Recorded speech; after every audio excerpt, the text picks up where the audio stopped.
just like that, we are at Terminal 1. It took 1 minute to get here, and if you're following along, that was a real-time journey. So it was 4 minutes to get from the parking garage at Terminal 3 to Terminal 1.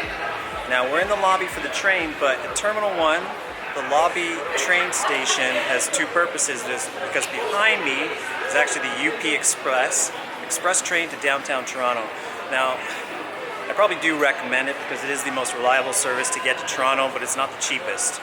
I also have another section of this vlog to explain how you can get downtown through the TTC. It is cheaper, but it's not recommended if you don't like delays, whereas this service generally runs on time. Now, you can also get, obviously, to Terminal 1 check-in from this train area. It is a bit of a walk, however, from the station to the check-in bays, which are located, as you can see right behind me. There's Terminal 1, really the jewel in the crown of the infrastructure here at the airport. It was a fabulous building, and one that I work in as well. So yeah, it's a great place. It's a marked difference from the way that Terminal 3 was designed. It is very big and vast and imposing, but the point of this video is to show you how easy it is to get around. So we're going to carry on. We're going to go into Terminal 1. We'll see a little bit of the nuances of this terminal, and now you can get around to various points rather easily.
Now we're heading down to basically the main floor of the Terminal 1. Now when you get into this section of the terminal, you're basically getting into the hub of where everybody comes arrivals-wise in the center of the terminal. So you'll know where you are when you see YYZ, the airport code. But yeah, this central area is where all the international flights arrive out of this small set of doors right behind us over here. We're going to head over there anyway, but this is the spot where on busier days it's full of a lot of activity. It's rather crowded. It can be a bit frustrating to get through on a busier day, as it's not really designed for pedestrian traffic to sort of spread out, even though they have a very significant amount of space in this area. That being said, here's your old info point right over there. But yeah, so this is, when you're coming to pick people up from an international flight, Air Canada or any Star Alliance flight, this is where you're going to come, because that's where they're coming out. Now as we move on, we're going to the other side now, because on the other side, which is where the Starbucks and Subway are located,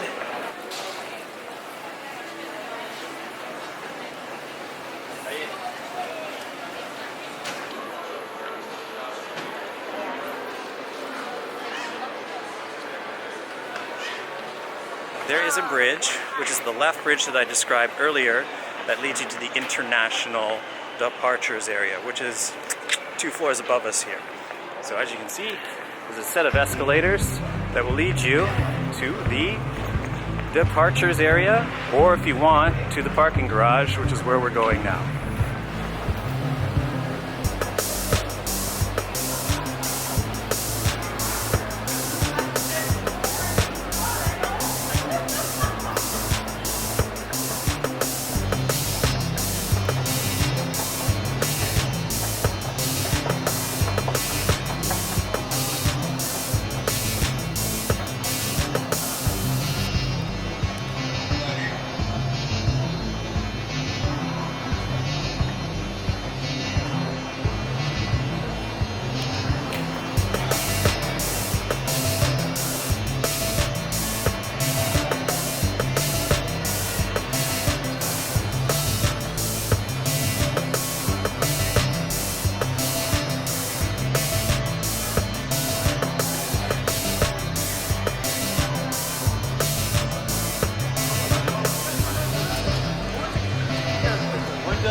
You gotta think about this sort of terminal as a cell. So the center of the cell is the parking garage, and everything is built around it in a crescent shape. But that being so, essentially, it shouldn't be a short walk to get to any point in the terminal. Unlike some terminals I've experienced where it's just like a ridiculous walk from one side to the other. They have this crescent pattern which allows you to get from, say, the international side from the international side to the domestic side in a matter of a couple of seconds.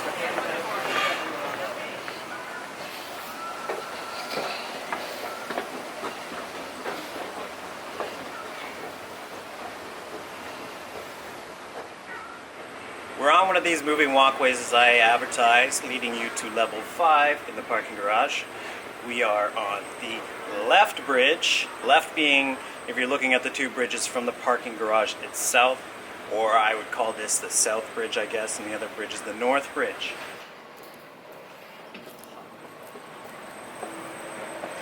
Now we're going to head into the hub, as I mentioned earlier. And the hub basically is where all the traffic, once you get at the end of this point, leads you to the respective floors of the parking garage. The Terminal 1 parking garage, which I'm in right now, deserves an entire episode to explain it on its own. It is quite a frustrating building. It was designed about 15 years ago by someone who had no idea how travelers travel, at least so I believe. There are a couple of points that I should point out about this terminal, or at least how to get to it from the parking garage. Now, before going into extensively what it's about, I will just show you one interesting thing that I know about it as far as getting to public transit. So for some reason you're coming here and you're dropping off a car at the rental locations on the main floor, another FYI, rental cars are only parked on the main floor, the ground floor. There is no public parking on the ground floor of this parking garage. Zero. If you're going to pick up a car, there's no parking on the ground floor of this garage. You got to park upstairs and then pick up your car downstairs, i.e. you have someone coming here to drop you off, etc., etc. There's technically no parking. So if you show up and you get frustrated about that, you were warned. Now we're headed to the most southerly portion of this garage. We're actually at the section closest to the terminal itself, before the bridges that are just behind me lead you into the terminal itself. But I wanted to show you a little bit of a shortcut that I found, which was kind of interesting. Don't ask me to make sense of the numbering here. We have 5H2, J5, J6, 65721. The numbers don't make much sense to anything. I see a lot of people lost in this garage all the time. It is quite a hopeless situation. So we're at the top of floor number 8, the roof of the parking garage.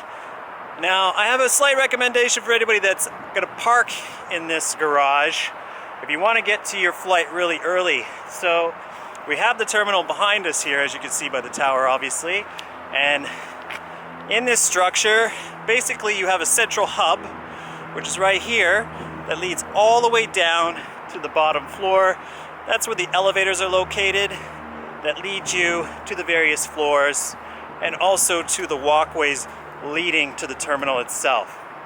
As far as those walkways are concerned, when you do encounter them on floor number 4 or 5, they will lead you to the terminal, but the left walkway is for international flights and the right walkway is for domestic, mainly Air Canada flights.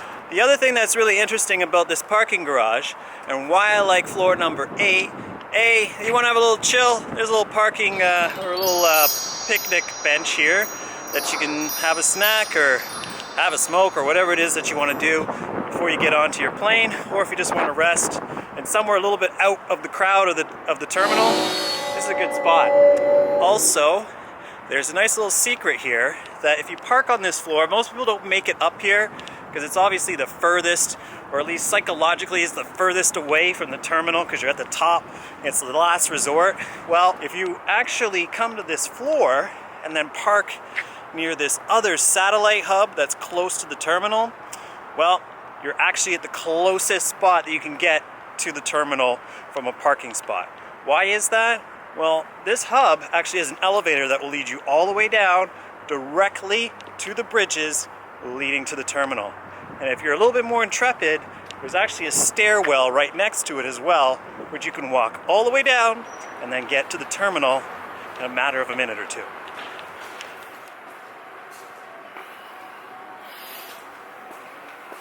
As you go into this satellite hub, there's a private elevator, and it's going to lead us all the way down to the bridges that I was describing that will take you to the terminal. So we're going to take this elevator down to floor number 4, and the reason why I'm going to go to floor number 4 is because most of the pedestrian traffic in the terminal go to floor number 5. Floor number 5 is kind of like the interchange point for the terminal, as we'll discover when we go over into the hub later on.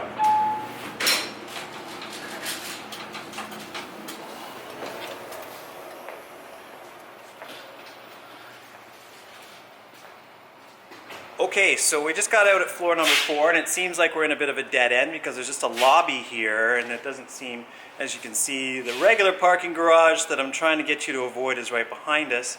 And if you do park on any of these levels, you still can use the side satellite elevator, but most people go to the central hub because that's where most people are familiar with how to get into the terminal itself.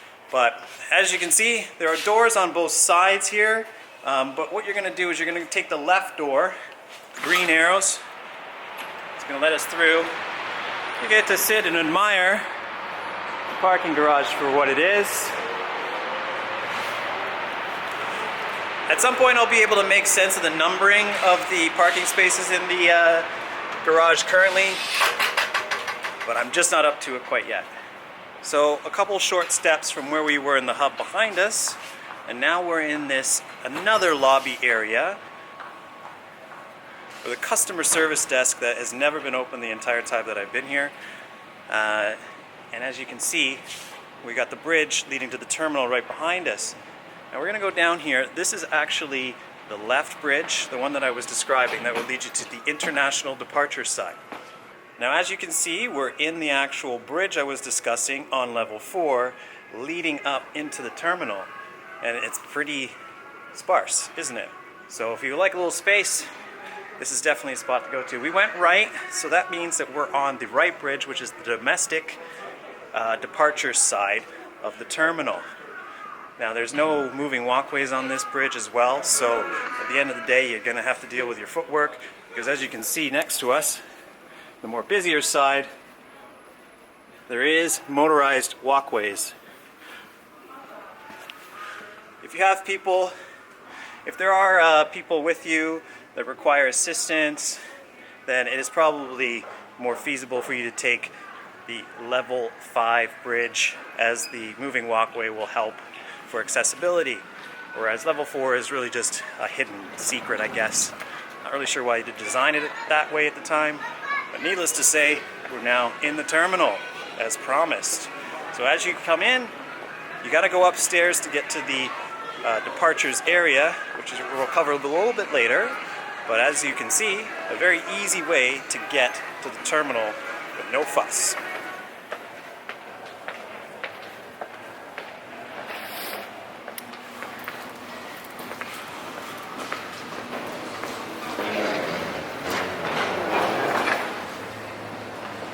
So that's a bit of a crash course on Terminal 1, the parking garage, and how to get around Terminal 1 from the train station.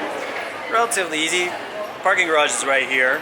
If you had the luxury, you could, well, I'm not going to recommend that, but yeah, it's right there. And then obviously the terminal is over here. So this is the terminus point for the train.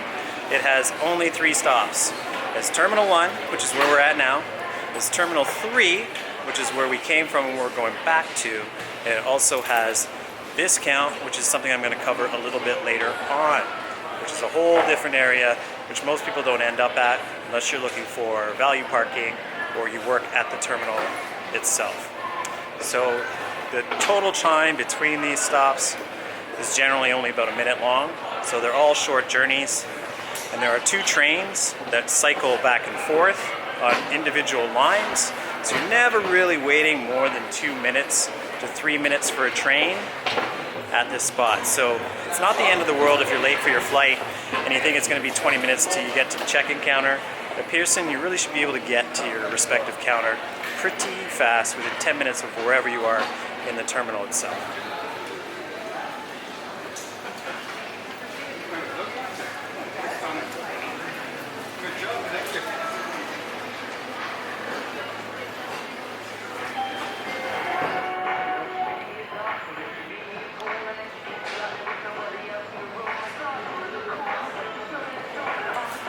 One other thing I think I should cover here, as I don't think it's fair to overlook it, is that the UP Express is at the other end of this terminal. You just got to keep walking past the shuttle, which leads you to Terminal 3, and that will lead you to the UP Express station.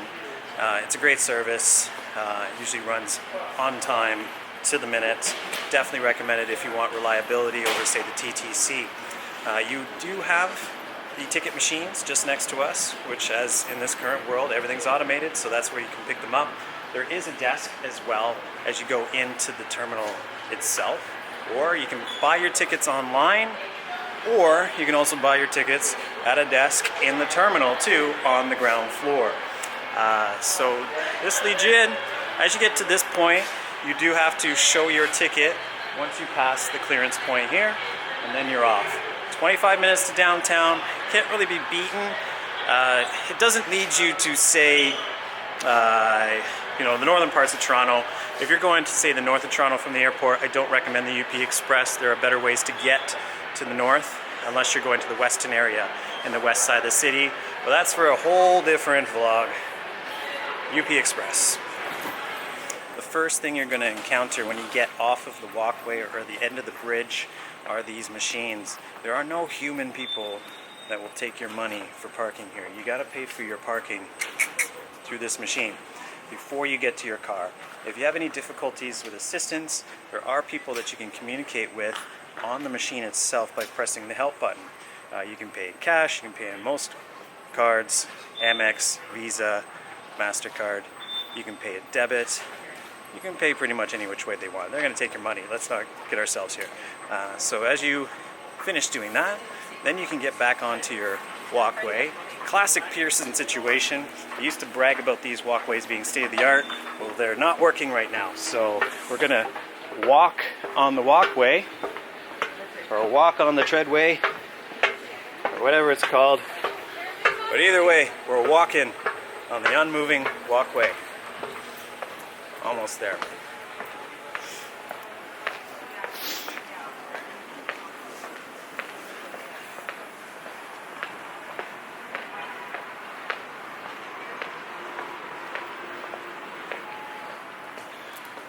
Welcome to the hub. When you first get into this hub, there are a set of elevators to your right.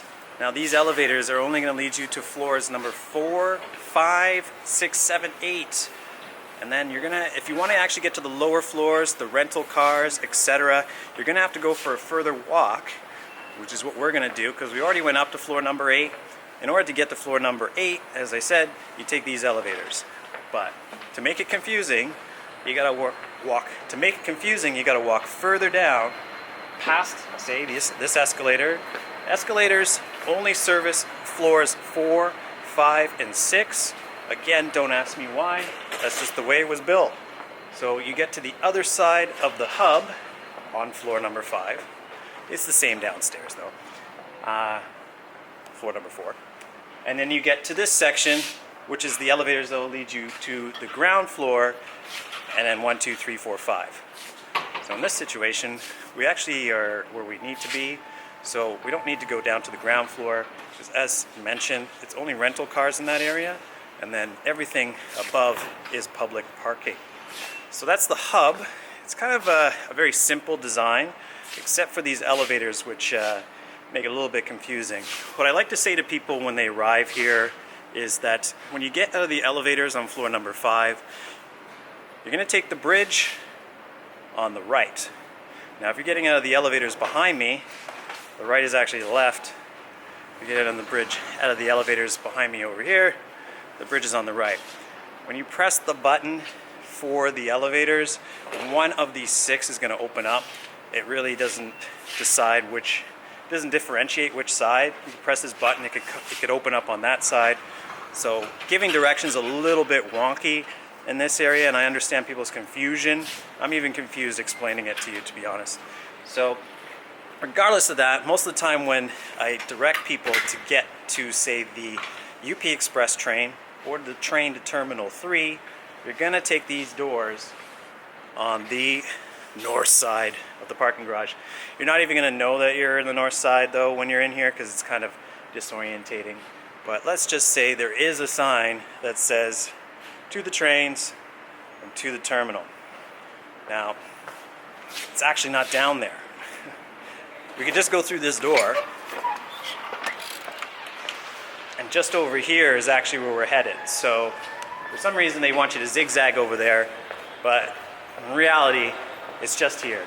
Why they didn't create an enclosed space between these two sections, because as you're going to see, we're just going to go back inside in a second. Once again, I do not know, but that's just the way it was designed.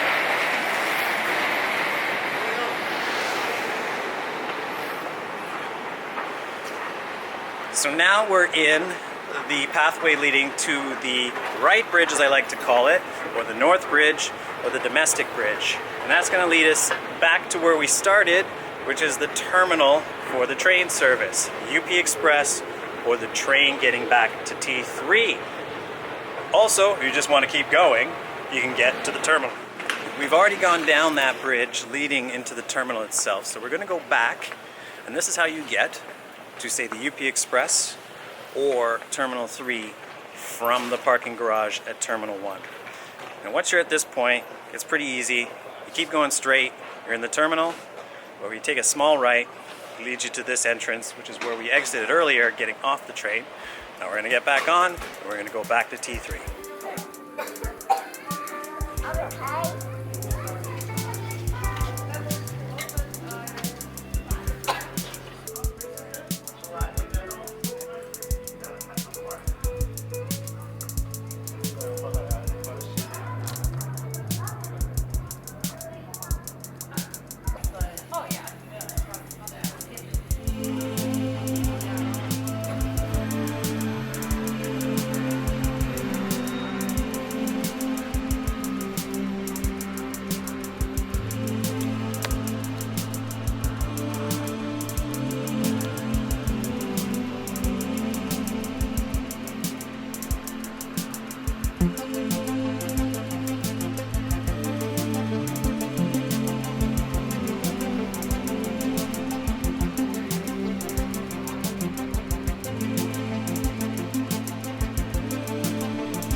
Welcome to the Stress, which is the Terminal 3 train station. So behind me you have the elevators that will lead you to the ground floor and also to upstairs.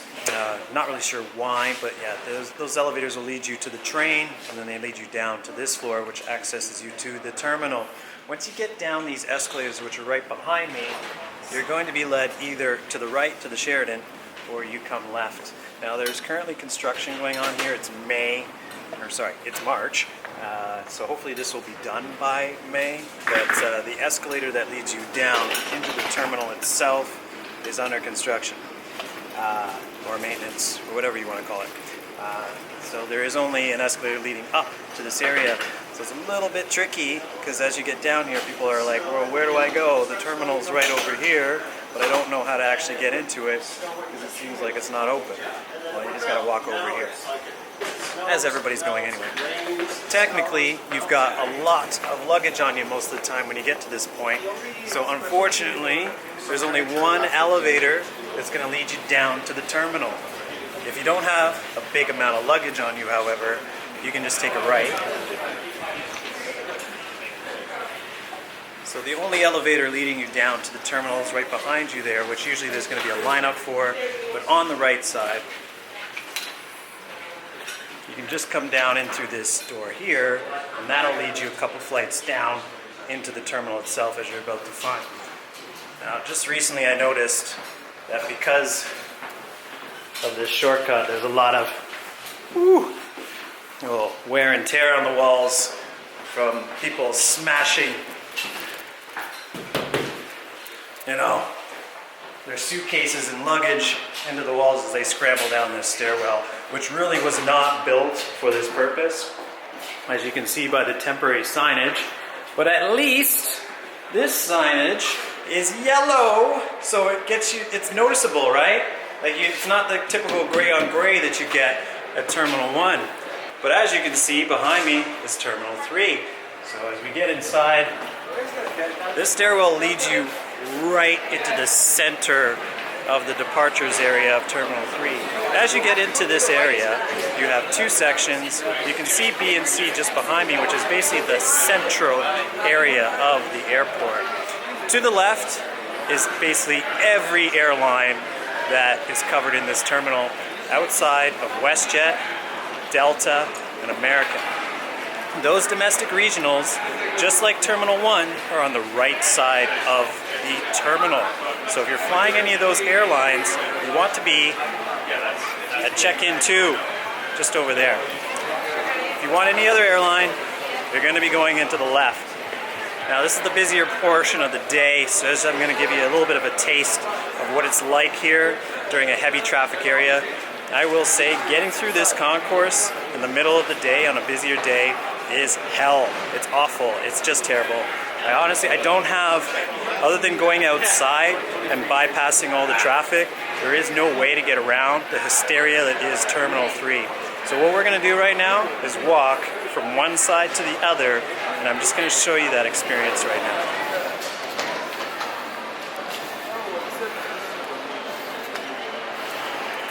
Of course, I go and say that, and it's actually not too bad right now. Flights must be going out on time, or maybe just a lot of people in the airport know where they're going at the moment, so that's always a bonus.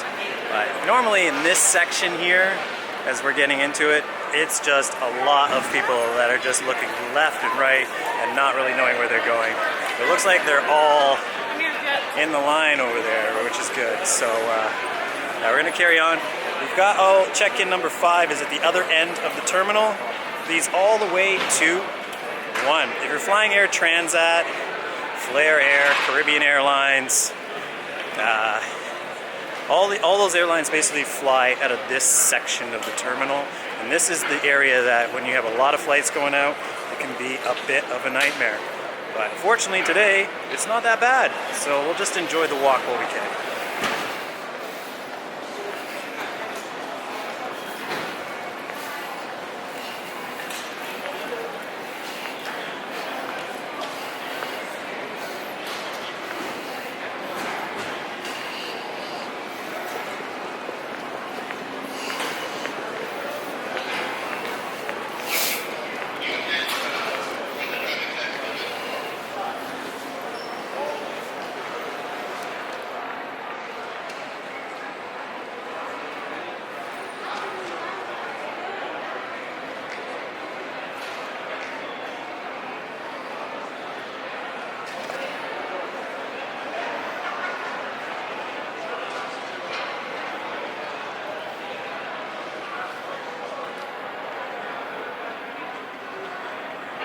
If I had a choice of where not to fly out of this airport, it would probably be this gate, or at least this security checkpoint.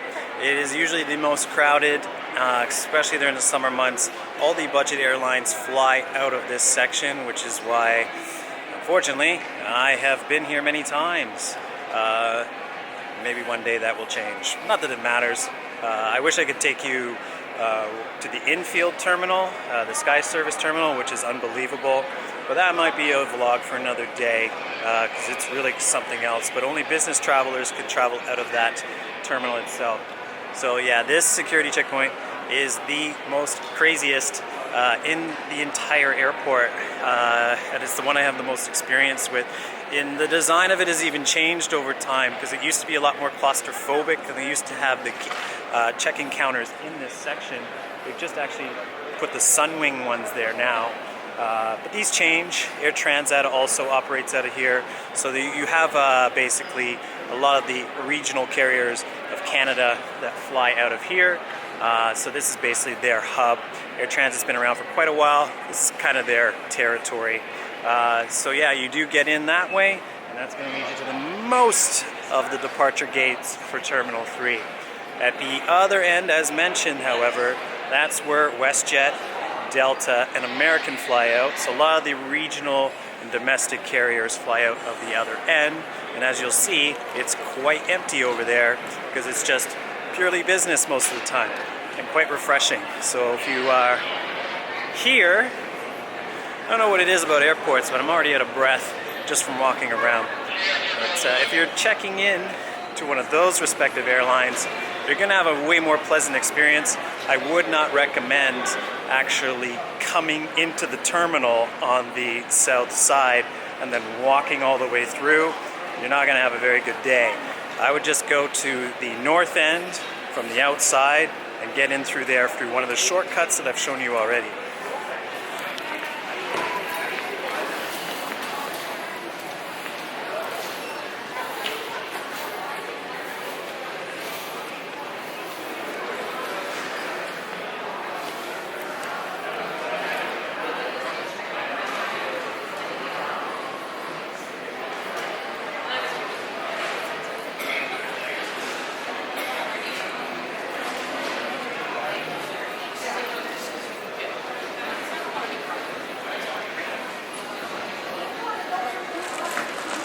Back at Ports B and C, a couple things I should mention though, as you can hear from the dogs in the background. If you do have pets, this is the area that you're going to come in to check your pets in.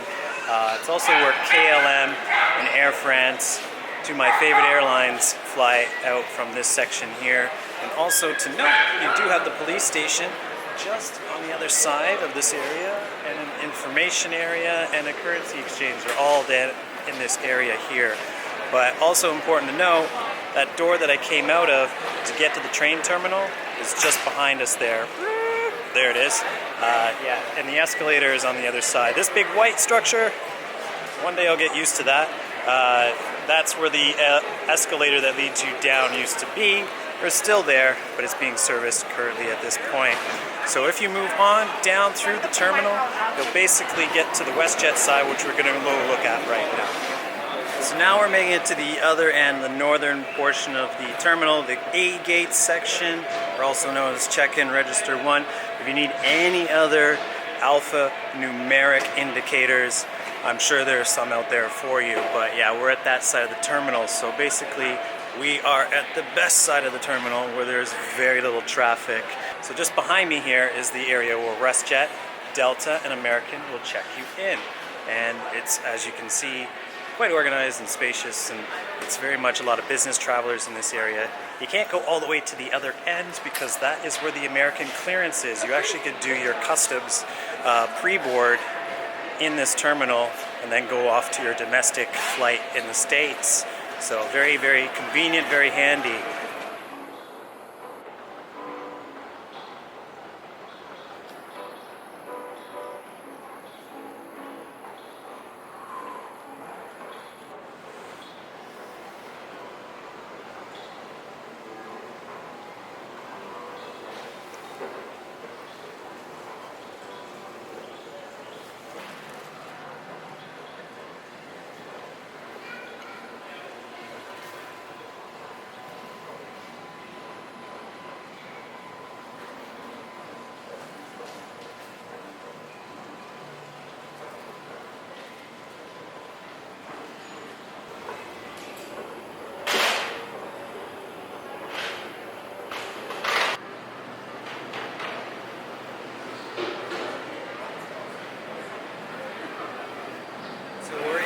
Arrival section of Terminal 3. Generally, most of the domestic arrivals come in underneath the domestic area that you depart from. Makes sense? I guess so. They just flip the planes anyway. So it can be a little bit spacious down here. As I've shown already, the other end is where the international passengers feed out into the Muskoka chair area, which is a very nice sort of receiving spot, but not nearly as nice as Terminal 1's. It also can be a bit claustrophobic as well if there's a lot of traffic there. I'm going to attempt to get a shot of what it is like at its busiest, because it can be something to navigate rather difficultly. Now we're going to the most northerly section, which is where, as I said, the domestic passengers do feed out. And that is also where we're going to get our bus back to Toronto downtown. So as you are in this section, which is also known as Exit A, which you can kind of see behind me, but you want the A doors. This is where everybody feeds out. after they've collected their luggage. And then we head through these doors.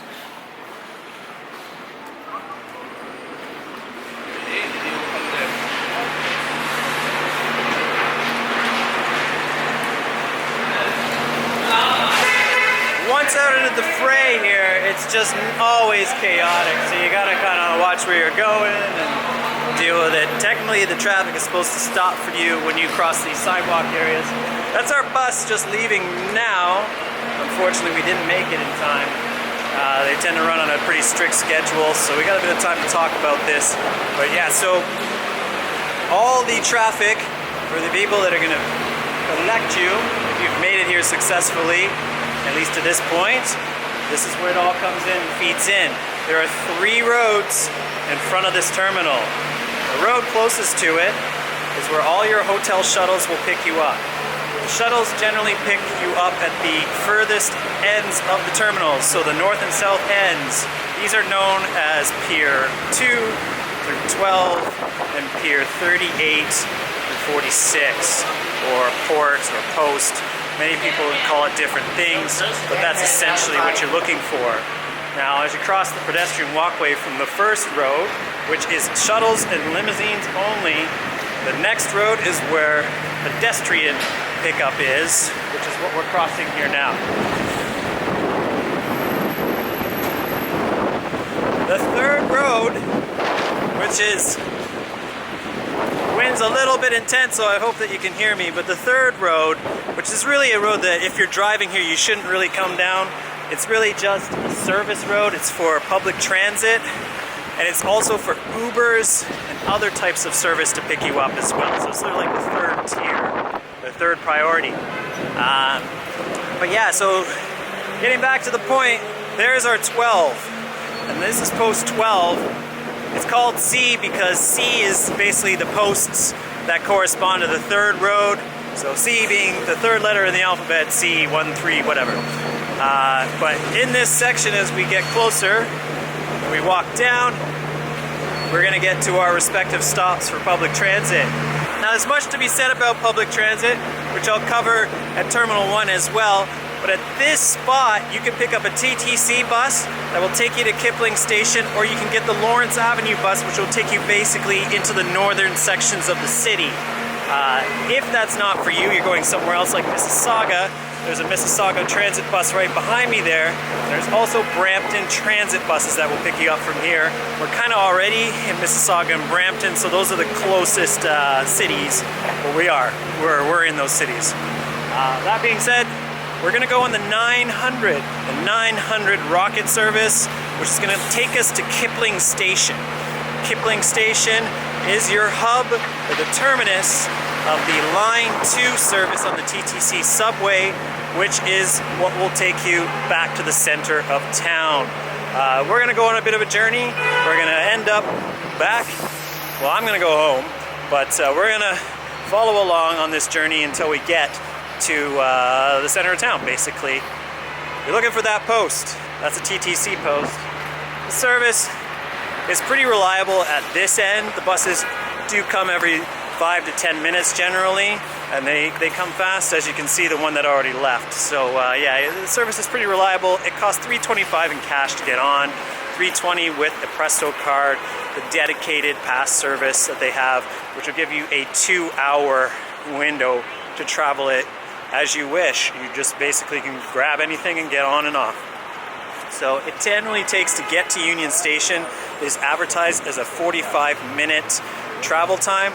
That is not correct. It is actually double that time to get to downtown, especially during rush hour traffic, bar any delays, etc., etc. Generally, I've never, in the entire time that I've used this service, I've ever had a 45-minute trip from, say, Union Station to this point. It just doesn't happen. To be honest, just to get from Terminal 1 to Terminal 3 on this bus takes an extra 10 minutes as well.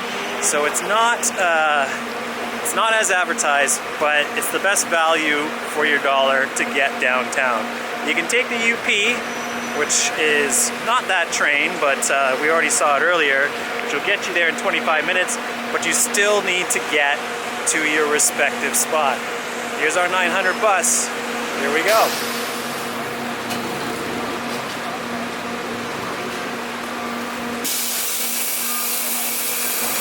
also, a little trick of the trade, if you have a Presto card, you can just get on the back of the bus because you can just tap the machine, as we're gonna do here. Boom, straight on the bus.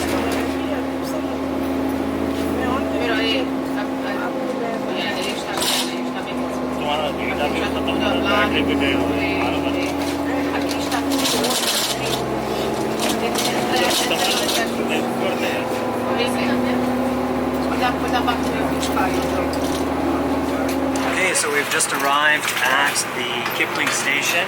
Trying to get everyone's patiently waiting to get on this bus, so we gotta get off. But yeah, this is it. This is the terminus.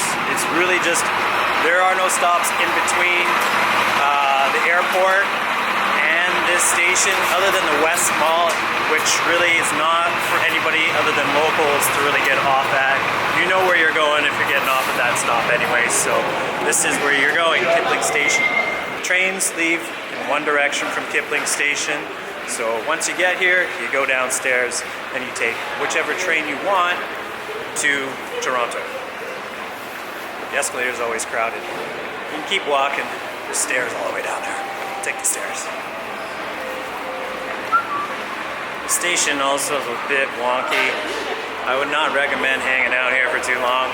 It's kind of not a really good, you just don't want to, it's not the safest area, so I would recommend once you get here to get on your respective train and get back to the city rather than dealing with the situations that could transpire in this particular terminal.